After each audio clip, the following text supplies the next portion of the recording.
ચાલો મિત્રો, આજે આપણે બ્રેડ ક્રમ્સ ઘરે કેવી રીતે બનાવી શકીએ અને તેને લાંબા સમય સુધી સ્ટોર કઈ રીતે કરી શકીએ તે જોશું। તે માટે આપણે બ્રેડ લઈ લેવાની છે, તેને નાના નાના ટુકડામાં કટ કરી લેવાની છે।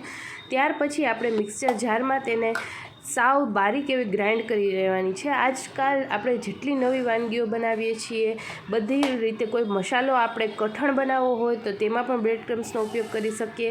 તો આજકાલ આપણે બધી વાનગીઓમાં ઉપયોગ કરીએ જ છીએ, તો આપણે ઇમરજન્સી જો ઘરે પડેલા હોય તો આપણે જલ્દીથી કોઈ વસ્તુ બનાવી શકીએ। તે માટે આપણે હવે એક નોનસ્ટિક પેન લેવાની છે, તેમાં સાવ ધીમી આંચ ઉપર આખી પેનમાં આપણે સરસ રીતે આ બ્રેડ ક્રમ્સને પાથરી દેવાના છે અને તેને ડ્રાય રોસ્ટ કરશું। તે માટે આપણે થોડી થોડી વારે ચલાવતા એમને એકદમ ધીમી આંચ ઉપર રોસ્ટ કરવાના છે।